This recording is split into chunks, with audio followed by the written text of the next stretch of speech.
کتنا بد نصیب ظفر دفن کے لیے، 2 غز زمیں بھی نہ ملی کوئے یار میں۔ یہ شعر ہندوستان کی آخری مغل شہنشاہ بہادر شاہ ظفر کا لکھا ہوا ہے، جسے انہوں نے ینماگ کے رنگون شہر، جس کا لیٹسٹ نام ینگون ہے، اس کے ایک خستہ حال گیراج میں بیٹھ کر اپنی زندگی کی آخری سانسیں گنتے ہوئے لکھا۔ اس شعر میں اس بے چارگی اور بے بسی کا اظہار ہے کہ ایک محب وطن کو اپنے وطن میں دفن ہونے کے لیے زمین نہ مل سکی۔ میرے محترم ساتھیو، آپ سوچ رہے ہوں گے کہ بہادر شاہ ظفر کا ہندوستان چھوڑ کر رنگون میں کیا کام؟ تو آئیے آپ کو اس پس منظر کی چھوٹی سی کہانی بتاتے ہیں تاکہ بہادر شاہ ظفر کی لاوارث موت کی وجہ آپ کو سمجھ آ سکے۔ انگریزوں نے مغلیہ خاندان سے حکومت چھین کر اپنے قبضے میں لے لی تھی۔ بظاہر تو حکومت مغلیہ خاندان کی تھی، لیکن پس پردہ سارے کا سارا کنٹرول انگریزوں کا تھا۔ انگریزوں نے مغلیہ خاندان کے لیے 12 لاکھ کا وظیفہ مقرر کیا۔ اس 12 لاکھ میں گزارا کرنا، حکومتی امور کو سنبھالنا، یہ مغلیہ خاندان کے لیے ایک بہت ہی سنگین مسئلہ بن گیا۔ باقیوں نے انگریزوں سے آزادی کے لیے سر اٹھانا چاہا اور بہادر شاہ ظفر کو سربراہ بنانے کی پیشکش کی۔ بہادر شاہ ظفر میں اتنی طاقت نہیں تھی کہ باغیوں کا سامنا کر سکے، اور نہ ہی اتنا سرمایہ تھا کہ انگریزوں کے خلاف جا کر جنگی آزادی کی تیاری کر سکے۔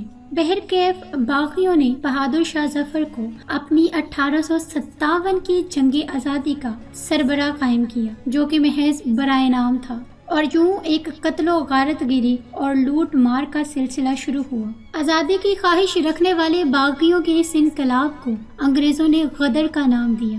انگریزوں نے بہادر شاہ ظفر پر فوجیوں کے قتل اور حکومتی مجرم کا مقدمہ چلا دیا، اور عدالت میں جو ثبوت پیش کیے گئے وہ بہت ہی ظلم آمیز تھے۔ آپ یوں کہہ لیں کہ گواہ بھی ان کے، عدالتیں بھی ان کی، ثبوت بھی ان کے، اور سزائیں بھی ان کی۔ قانون عام ہونے کے باوجود بھی انگریزوں نے بہادر شاہ ظفر کو مجرم اور خاطی قرار دیا اور ملک سے نکالنے کا جرمانہ دیا۔ 82 سال کی عمر میں ہندوستان دھرتی ماں کے لاڈلے بہادر شاہ ظفر پر حیرت انگیز مقدمہ سونپا۔ اکتوبر 1858 میں انہیں زندگی بھر کے لیے رنگون بھیج دیا گیا۔ انہیں میکن سے بحری جہاز میں بٹھا دیا گیا۔ یہ جہاز 17 اکتوبر 1858 کو رنگون پہنچ گیا۔ شاہی خاندان کے 35 مرد اور خواتین بھی تاجدار ہند کے ساتھ تھیں۔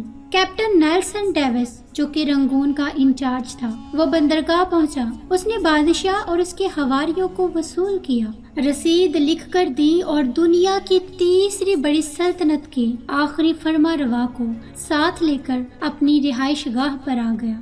نیلسن پریشان تھا۔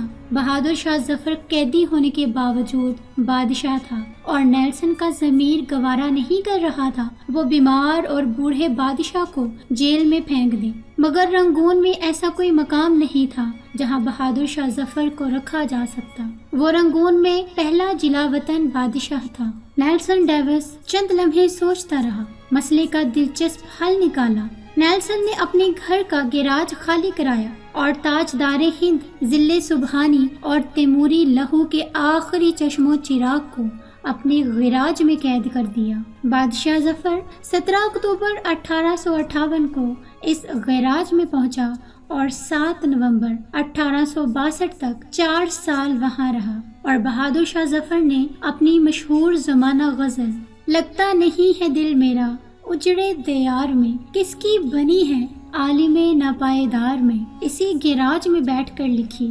یہ 7 نومبر کا آخری دن تھا اور سن 1862 تھا۔ بدنصیب بادشاہ کی خادمہ نے شدید پریشانی میں کیپٹن نیلسن ڈیوس کے دروازے پر دستک دی۔ اندر سے نیلسن ڈیوس کے ملازم نے برمی زبان میں اس بدتمیزی کی وجہ پوچھی کہ کیوں دروازہ کھٹکھٹا رہی ہو۔ خادمہ نے ٹوٹی پھوٹی برمی زبان میں جواب دیا، ضلع سبحانی کا سانس اکھڑ رہا ہے۔ نیلسن کے ملازم اردلی نے جواب دیا، صاحب کتے کو کنگھی کر رہے ہیں، میں انہیں ڈسٹرب نہیں کر سکتا۔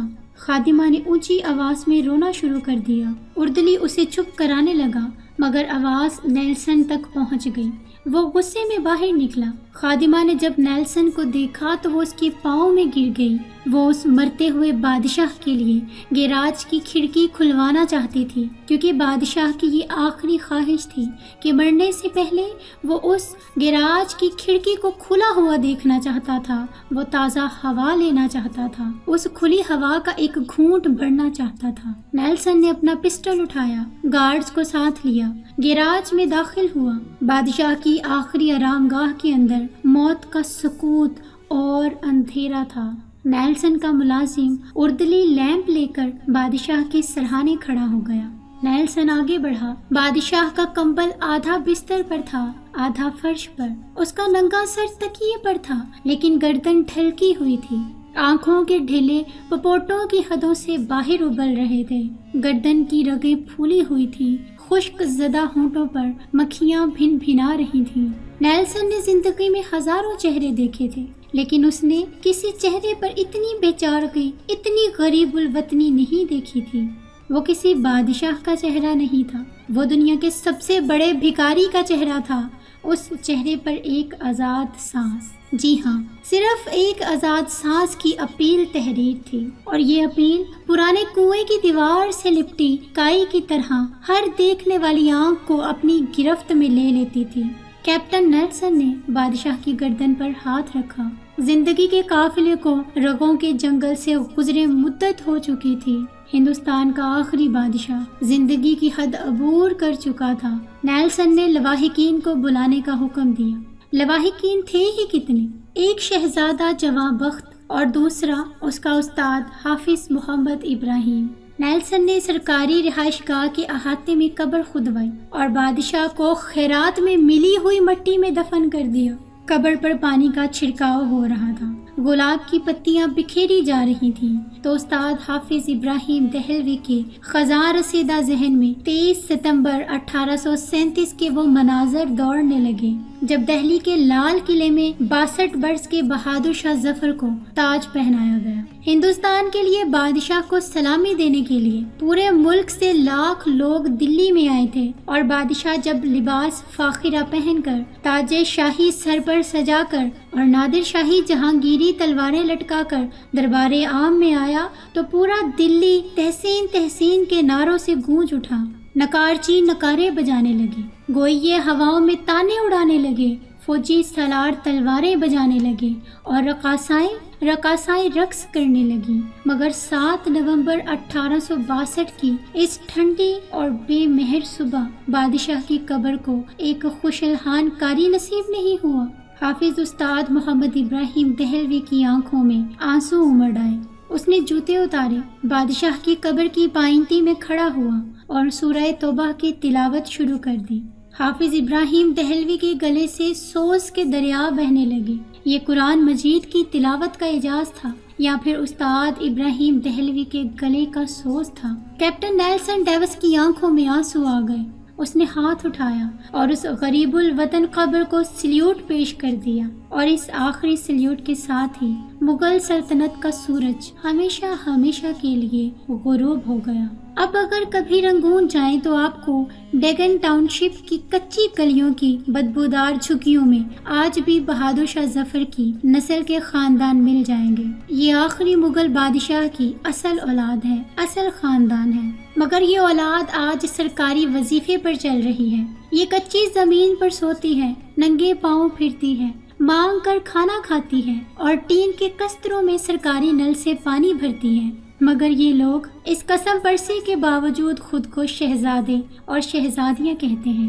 یہ لوگوں کو عہد رفتہ کی داستانیں سناتے ہیں، اور لوگ کہے لگا کر رنگون کی گلیوں میں گم ہو جاتے ہیں۔ انقلاب سے غدر تک آتے ہوئے بہادر شاہ ظفر سے ایک ایک کر کے سب چھین لیا گیا، پہلے تاج و تخت، پھر اس کی نسل کے وارث، اور آخر میں وہ سرزمین بھی جو اسے پرخوں سے ورثے میں ملی تھی۔ نہ چھینی تو زندگی نہ چھینی۔ اس ناتواں شاعر کی زندگی کے آخری برس چکی کی وہ مشقت تھی جس کو وہ آخری سانس تک نبھاتا رہا۔ اس کی شاعری میں حرف حرف لہو یوں ٹپکا کہ آج تک تاریخ کے اس حصے میں سرخ رنگ گویا غالب ہو۔ آج بھی اس منظر نامے پر ان کی بیٹوں اور پوتوں کی بریدہ سر تشتری میں رکھے ہوئے ہیں اور پس منظر میں انگریز فوج کے سپہ سالار کا کہا گونج رہا ہے۔ میرے عزیز ساتھیوں، یہ تھی مغل بادشاہ کی آخری چشم و چراغ کی ایام وفات کا پس منظر۔ یقیناً سن کر دل دکھتا ہے اور ویڈیو دیکھ کر وجہ بھی معلوم ہو گئی کہ آخر بہادر شاہ ظفر نے یہ شعر کیوں لکھا۔ ویڈیو اگر آپ کو اچھی لگی ہو تو ویڈیو کو لائک ضرور کر دیجیے اور چینل کو سبسکرائب ضرور کر دیجیے۔ اس کے ساتھ ہی مجھے دے اجازت، اگلی ویڈیو تک دعاؤں میں یاد رکھیے گا۔ فی امان اللہ۔